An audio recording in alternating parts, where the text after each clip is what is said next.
Guinness. Guinness is an Irish dry stout that originated in the brewery of Arthur Guinness at St. James's Gate, Dublin, Ireland, in 1759. It is one of the most successful alcohol brands worldwide, brewed in almost 50 countries, and available in over 120. Sales in 2011 amounted to 850 million litres. In spite of declining consumption since 2001, it is the best-selling alcoholic drink in Ireland, where Guinness and Company Brewery makes almost €2 billion worth of beer annually. The Guinness Storehouse is a tourist attraction at St. James's Gate Brewery in Dublin, Ireland. Since opening in 2000, it has received over 20 million visitors. Guinness's flavor derives from malted barley and roasted unmalted barley, a relatively modern development, not becoming part of the grist until the mid-20th century. For many years, a portion of aged brew was blended with freshly brewed beer to give a sharp lactic acid flavor. Although Guinness's palate still features a characteristic tang, the company has refused to confirm whether this type of blending still occurs. The draft beer's thick, creamy head comes from mixing the beer with nitrogen and carbon dioxide. The company moved its headquarters to London at the beginning of the Anglo-Irish Trade War in 1932. In 1997, Guinness plc merged with Grand Metropolitan to form the multinational alcoholic drinks producer Diageo plc, based in London. History. Arthur Guinness started brewing ales in 1759 at the St. James's Gate Brewery, Dublin. On the 31st of December 1759, he signed a 9,000-year lease at £45 per annum for the unused brewery. 10 years later, on the 19th of May 1769, Guinness first exported his ale. He shipped 6.5 barrels to Great Britain. Arthur Guinness started selling the dark beer porter in 1778. The first Guinness beers to use the term were single stout and double stout in the 1840s. Throughout the bulk of its history, Guinness produced only 3 variations of a single beer type: porter or single stout, double or extra, and foreign stout for export. Stout originally referred to a beer's strength, but eventually shifted meaning toward body and color. Porter was also referred to as plain, as mentioned in the famous refrain of Flann O'Brien's poem, The Workman's Friend, "A pint of plain is your only man." Already one of the top 3 British and Irish brewers, Guinness's sales soared from 350,000 barrels in 1868 to 779,000 barrels in 1876. In October 1886, Guinness became a public company and was averaging sales of 1.138 million barrels a year. This was despite the brewery's refusal to either advertise or offer its beer at a discount. Even though Guinness owned no public houses, the company was valued at £6 million and shares were 20 times oversubscribed, with share prices rising to a 60% premium on the first day of trading. The breweries pioneered several quality control efforts. The brewery hired the statistician William Seeley Gossett in 1899, who achieved lasting fame under the pseudonym Student for techniques developed for Guinness, particularly Student's tea distribution and the even more commonly known Student's tea test. By 1900, the brewery was operating unparalleled welfare schemes for its 5,000 employees.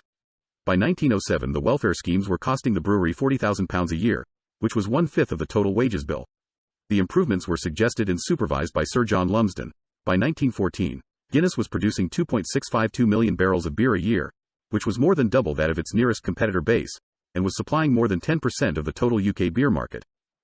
When the First World War broke out in 1914, employees at Guinness St. James Brewery were encouraged to join the British forces. Over 800 employees served in the war. This was made possible due to a number of measures put in place by Guinness. Soldiers' families were paid half wages, and jobs were guaranteed upon their return. Of the 800 employees who fought, 103 did not return.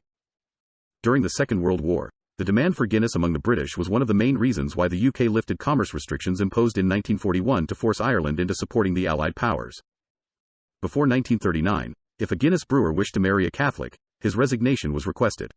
According to Thomas Malloy, writing in the Irish Independent, it had no qualms about selling drink to Catholics, but it did everything it could to avoid employing them until the 1960s. Guinness thought they brewed their last porter in 1973. In the 1970s, following declining sales, the decision was taken to make Guinness Extra Stout more drinkable. The gravity was subsequently reduced, and the brand was relaunched in 1981. Pale malt was used for the first time, and isomerized hop extract began to be used. In 2014, 2 new porters were introduced: West Indies Porter and Dublin Porter. Guinness acquired the Distillers Company in 1986. This led to a scandal and criminal trial concerning the artificial inflation of the Guinness share price during the takeover bid engineered by the chairman, Ernest Saunders. A subsequent £5.2 million success fee paid to an American lawyer and Guinness director, Tom Ward, was the subject of the case Guinness plc v Saunders, in which the House of Lords declared that the payment had been invalid. In the 1980s, as the IRA's bombing campaign spread to London and the rest of Britain, Guinness considered scrapping the harp as its logo. The company merged with Grand Metropolitan in 1997 to form Diageo. Due to controversy over the merger, The company was maintained as a separate entity within Diageo and has retained the rights to the product and all associated trademarks of Guinness. The Guinness Brewery in Park Royal, London, closed in 2005. The production of all Guinness sold in the UK and Ireland was moved to St James's Gate Brewery, Dublin. Guinness had a fleet of ships, barges and yachts. The Irish Sunday Independent newspaper reported on the 17th of June 2007 that Diageo intended to close the historic St James's Gate plant in Dublin and move to a greenfield site on the outskirts of the city. This news caused some controversy when it was announced.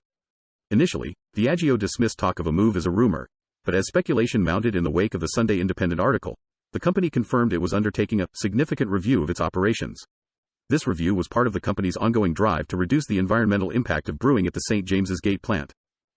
On the 23rd of November 2007, an article appeared in the Evening Herald, a Dublin newspaper, stating that the Dublin City Council, in the best interests of the city of Dublin, had put forward a motion to prevent planning permission ever being granted for the development of the site, thus making it very difficult for Diageo to sell off the site for residential development.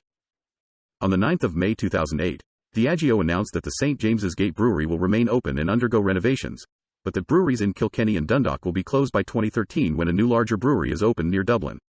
The result will be a loss of roughly 250 jobs across the entire Diageo, Guinness workforce in Ireland. 2 days later, the Sunday Independent again reported that Diageo chiefs had met with Tánaiste Mary Coughlan, the deputy leader of the Government of Ireland, about moving operations to Ireland from the UK to benefit from its lower corporation tax rates. Several UK firms have made the move in order to pay Ireland's 12.5% rate rather than the UK's 28% rate. Diageo released a statement to the London Stock Exchange denying the report. Despite the merger that created Diageo plc in 1997, Guinness has retained its right to the Guinness brand and associated trademarks and thus continues to trade under the traditional Guinness name despite trading under the corporation name Diageo for a brief period in 1997. In 2017, Diageo made their beer suitable for consumption by vegetarians and vegans by introducing a new filtration process that avoided the use of isinglass from fish bladders to filter out yeast particles. Composition: Guinness Stout is made from water, barley, roast malt extract, hops, and brewer's yeast. A portion of the barley is roasted to give Guinness its dark color and characteristic taste. It is pasteurized and filtered. Until the late 1950s, Guinness was still racked into wooden casks. In the late 1950s and early 1960s, Guinness ceased brewing cask-conditioned beers and developed a keg brewing system with aluminium kegs replacing the wooden casks. These were nicknamed iron lungs. Until 2016, the production of Guinness, as with many beers, involved the use of isinglass made from fish. Isinglass was used as a fining agent for settling out suspended matter in the vat. The isinglass was retained in the floor of the vat, but it was possible that minute quantities might be carried over into the beer. Diageo announced in February 2018 that the use of isinglass in draft Guinness was to be discontinued and an alternative clarification agent would be used instead. This has made draft Guinness acceptable to vegans and vegetarians. Present-day Guinness. Arguably its biggest change to date, in 1959 Guinness began using nitrogen, which changed the fundamental texture and flavor of the Guinness of the past as nitrogen bubbles are much smaller than CO2, giving a creamier and smoother consistency over a sharper and traditional CO2 taste. This step was taken after Michael Ash, a mathematician turned brewer, discovered the mechanism to make this possible. Nitrogen is less soluble than carbon dioxide, which allows the beer to be put under high pressure without making it fizzy. High pressure of the dissolved gas is required to enable very small bubbles to be formed by forcing the draft beer through fine holes in a plate in the tap, which causes the characteristic surge. This widget is a small plastic ball containing the nitrogen.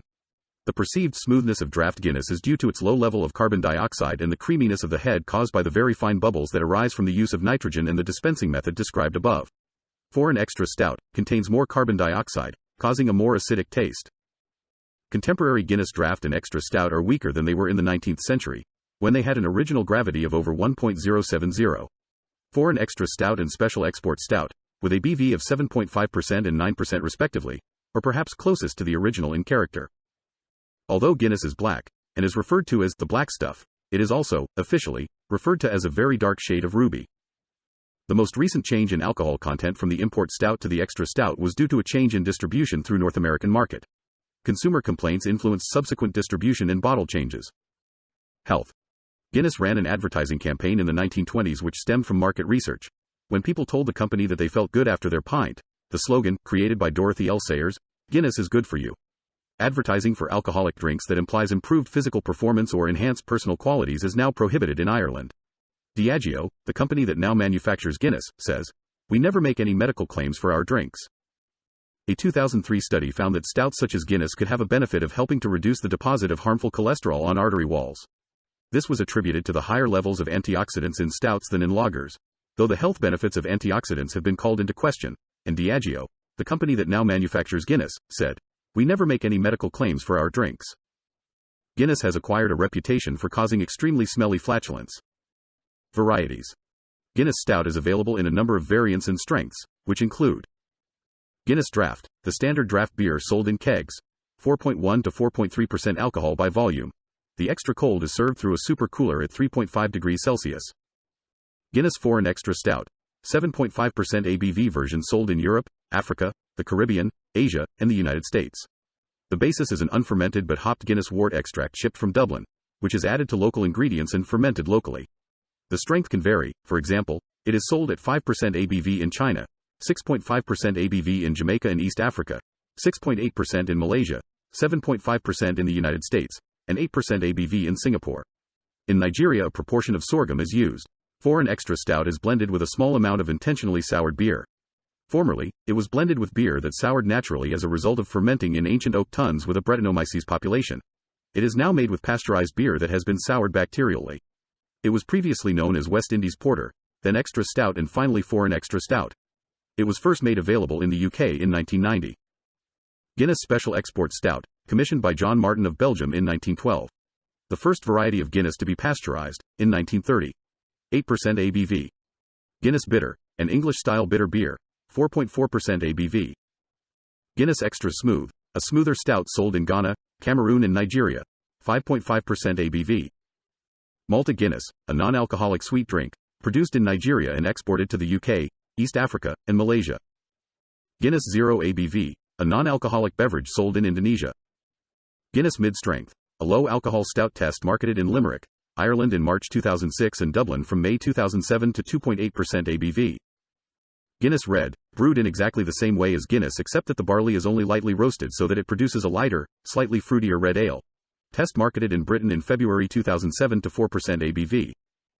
250 Anniversary Stout, released in the US, Australia and Singapore on the 24th of April 2009, 5% ABV. Guinness West Indies, a porter which imitates the 1801 variety with notes of toffee and chocolate, 6% ABV. In October 2005, Guinness announced the Brewhouse Series, a limited edition collection of draft stouts available for roughly 6 months each. There were 3 beers in the series. Brew 39 was sold in Dublin from late 2005 until early 2006. It had the same alcohol content as Guinness Draft, used the same gas mix and settled in the same way, but had a slightly different taste. Many found it to be lighter in taste, somewhat closer to Beamish Stout than standard Irish Guinness. The Beamish and Crawford Brewery was established in 1792 in the city of Cork, and was bought by Guinness in 1833. Toucan Brew was introduced in May 2006. It was named after the cartoon toucan used in many Guinness advertisements. This beer had a crisper taste with a slightly sweet aftertaste due to its triple-hopped brewing process. North Star was introduced in October 2006 and sold into late 2007. 3 million pints of North Star were sold in the latter half of 2007. Despite an announcement in June 2007 that the fourth Brewhouse Stout would be launched in October that year, no new beer appeared and, at the end of 2007, the Brewhouse series appeared to have been quietly cancelled. From early 2006, Guinness marketed a Surger unit in Britain. This Surger device, marketed for use with cans consumed at home, was said to activate the gases in the canned beer by sending an ultrasonic pulse through the pint glass, sitting upon the device.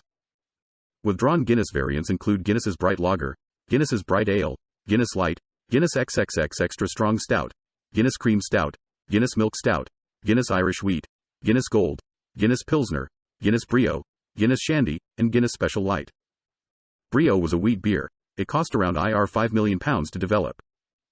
A brewing byproduct of Guinness, Guinness yeast extract, was produced until the 1950s. In the UK, a HP Guinness sauce was manufactured by Heinz and available as of 2013. Kraft also licenses the name for its barbecue sauce product, Bullseye Barbecue Sauce. In March 2010, Guinness began test marketing Guinness Black Lager, a new black lager, in Northern Ireland and Malaysia. As of September 2010, Guinness Black Lager is no longer readily available in Malaysia. In October 2010, Guinness began selling Foreign Extra Stout in 4 packs of bottles in the United States. In 2014, Guinness released Guinness Blonde, a lager brewed in Latrobe, Pennsylvania using a combination of Guinness yeast and American ingredients. When Guinness opened their new brewery in Baltimore, Maryland in August 2018, they recreated Blonde to Baltimore Blonde by adjusting the grain mixture and adding Citra for a citrus flavor and removed the mosaic hops. Guinness released a lager in 2015 called Hop House 13. It was withdrawn from sale in the UK in May 2021, following poor sales, but remains on sale in Ireland. In 2020, Guinness announced the introduction of a zero-alcohol canned stout, Guinness 0.0. It was withdrawn from sale almost immediately after launch, due to contamination. It was relaunched in 2021 starting with pubs in mid-July with cans following in late August. In September 2021, Guinness NitroSurge was released in pint-sized cans which contain no widget. Similar to the Surger, nitrogen is activated using ultrasonic frequencies. NitroSurge uses a special device attached to the top of the can which activates the nitrogen as it is being poured. Pouring and serving. Before the 1960s, when Guinness adopted the current system of delivery using a nitrogen, carbon dioxide gas mixture, all beer leaving the brewery was cask conditioned. Casks newly delivered to many small pubs were often nearly unmanageably frothy, but cellar space and rapid turnover demanded that they be put into use before they could sit for long enough to settle down. As a result, a glass would be part filled with the fresh, frothy beer, allowed to stand a minute, and then topped up with beer from a cask that had been pouring longer and had calmed down a bit. With the move to nitrogen gas dispense in the 1960s, it was felt important to keep the two-stage pour ritual in order to bring better consumer acceptance of the modern nitrogen-based delivery. As Guinness has not been cask conditioned for decades, the two-stage pour has been labeled a marketing ploy that does not actually affect the beer's taste. What Diageo calls the perfect pint of draft Guinness is the product of a double pour, which according to the company should take 119.53 seconds. Guinness has promoted this wait with advertising campaigns such as, "Good things come to those who wait." The brewer recommends that draft Guinness should be served at 6 to 7 degrees Celsius, while extra cold Guinness should be served at 3.5 degrees Celsius. Before the 21st century, it was popular to serve Guinness at cellar temperature and some drinkers preferred it at room temperature. According to Esquire magazine, a pint of Guinness should be served in a slightly tulip-shaped pint glass, rather than the taller European tulip or nonic glass, which contains a ridge approximately 3/4 of the way up the glass. To begin the pour, the server holds the glass at a 45 degrees angle below the tap and fills the glass 3/4 full. On the way out of the tap, the beer is forced at high speed through a 5-hole disc restrictor plate at the end of the tap, creating friction and forcing the creation of small nitrogen bubbles which form a creamy head. The server brings the glass from 45 degrees angle to a vertical position. After allowing the initial pour to settle, the server pushes the tap handle back and fills the remainder of the glass until the head forms a slight dome over the top of the glass. In 2010, Guinness redesigned their pint glass for the first time in a decade. The new glass was designed to be taller and narrower than the previous one and featured a bevel design. The new glasses were planned to gradually replace the old ones. Sinking bubbles. When Guinness is poured, the gas bubbles appear to travel downwards in the glass. The effect is attributed to drag. Bubbles that touch the walls of a glass are slowed in their travel upwards. Bubbles in the center of the glass are, however, free to rise to the surface, and thus form a rising column of bubbles. The rising bubbles create a current by the entrainment of the surrounding fluid. As beer rises in the center, the beer near the outside of the glass falls. This downward flow pushes the bubbles near the glass towards the bottom. Although the effect occurs in any liquid, it is particularly noticeable in any dark nitrogen stout, as the drink combines dark-colored liquid and light-colored bubbles. A study published in 2012 revealed that the effect is due to the particular shape of the glass coupled with the small bubble size found in stout beers. If the vessel widens with height, then bubbles will sink along the walls. This is the case for the standard pint glass. Conversely, in an anti-pint bubbles will rise along the walls. Culinary uses. Guinness is frequently used as an ingredient in recipes, often to add a seemingly authentic Irish element to the menus of Irish-themed pubs in the United States, where it is stirred into everything from French toast to beef stew. A popular, authentic, Irish course featuring Guinness is the Guinness and steak pie. The recipe includes many common Irish herbs, as well as beef brisket, cheeses, and a can of Guinness. Advertising.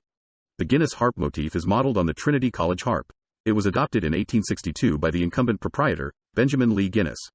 Harps have been a symbol of Ireland at least since the reign of Henry VIII. Guinness registered their harp as a trademark shortly after the passing of the Trademarks Registration Act of 1875. It faces right instead of left, and so can be distinguished from the Irish coat of arms.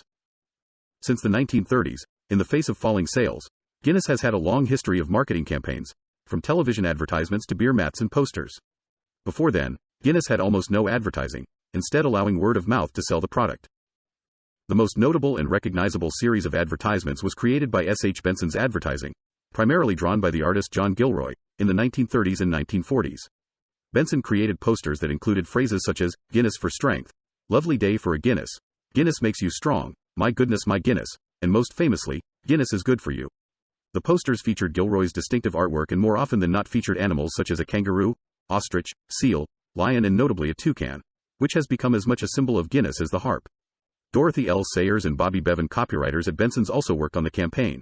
A biography of Sayers notes that she created a sketch of the toucan and wrote several of the adverts in question.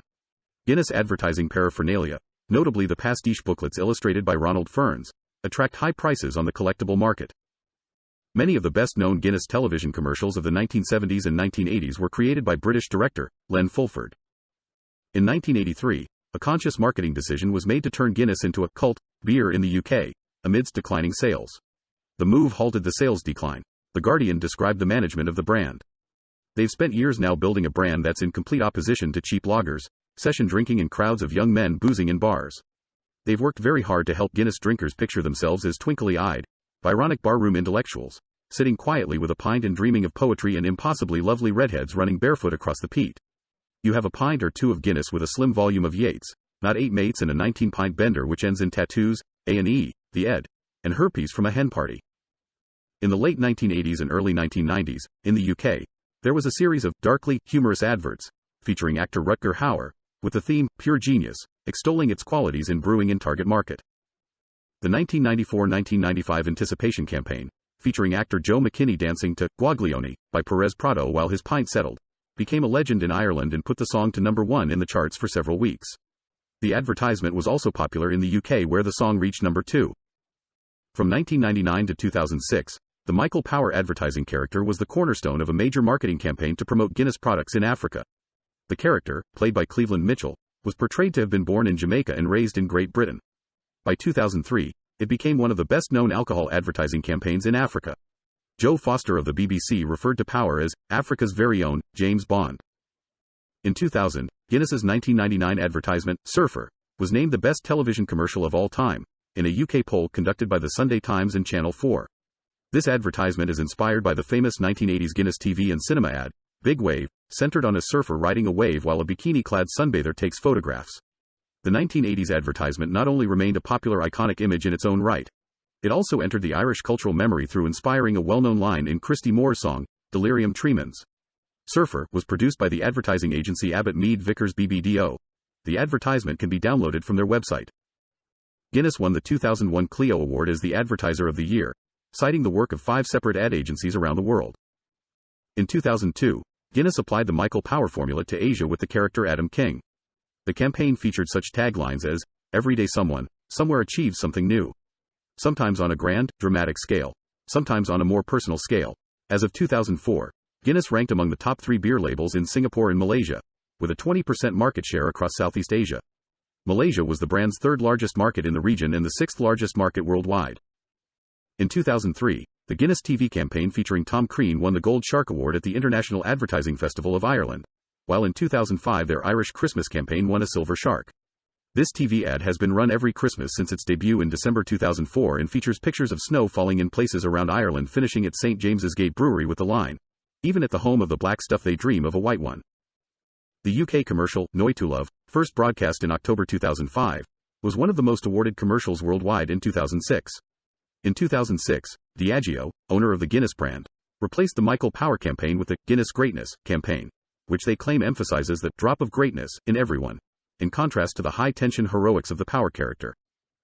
Guinness' 2007 advertisement, directed by Nikolai Fulsig and filmed in Argentina, is entitled Tipping Point. It involves a large-scale domino chain reaction and, with a budget of £10 million, was the most expensive advertisement by the company at that point. The 2000s also saw a series of television advertisements, entitled Brilliant, in which 2 crudely animated Guinness brewmasters would discuss the beer, particularly the ability to drink it straight from the bottle. The 2 would almost always react to their discoveries with the catchphrase, "Brilliant," hence the campaign's title. In 2009, the To Arthur advertisement, which started with 2 friends realizing the company's long history, hail each other by lifting up their glasses and saying, "To Arthur." The hailing slowing spread throughout the bar to the streets outside, and finally around the world. The advertisement ends with the voiceover, "Join the worldwide celebration of a man named Arthur." This gave rise to the event now known as Arthur's Day. Arthur's Day is a series of events and celebrations taking place around the world to celebrate the life and legacy of Arthur Guinness and the much-loved Guinness beer which Arthur brought to the world. Worldwide sales. In 2006, sales of Guinness in Ireland and the United Kingdom declined 7%. Despite this, Guinness still accounts for more than a quarter of all beer sold in Ireland. By 2015, Sales were on the rise in Ireland but flat globally. Guinness began retailing in India in 2007. Guinness has a significant share of the African beer market, where it has been sold since 1827. About 40% of worldwide total Guinness volume is brewed and sold in Africa, with Foreign Extra Stout the most popular variant. 3 of the 5 Guinness-owned breweries worldwide are located in Africa. The beer is brewed under license internationally in several countries, including Nigeria, the Bahamas, Canada, Cameroon, Kenya, Uganda, South Korea, Namibia, and Indonesia. In 2017, Guinness teamed up with AB InBev to distribute Guinness in mainland China. China is the single biggest worldwide alcohol market, especially for imported craft beers like Guinness. The UK is the only sovereign state to consume more Guinness than Ireland. The third largest Guinness drinking nation is Nigeria, followed by the USA. The United States consumed more than 950 million hectoliters of Guinness in 2010. Merchandising. The Guinness Storehouse at St. James's Gate Brewery in Dublin is the most popular tourist attraction in Ireland, where a self-guided tour includes an account of the ingredients used to make the stout and a description of how it is made. Visitors can sample the smells of each Guinness ingredient in the tasting rooms, which are colored with a unique lighting design that emits Guinness's gold and black branding. The Guinness Book of Records started as a Guinness marketing giveaway, based on an idea of its then managing director, Sir Hugh Beaver. Its holding company, Guinness World Records Limited, was owned by Guinness plc, subsequently Diageo, until 2001.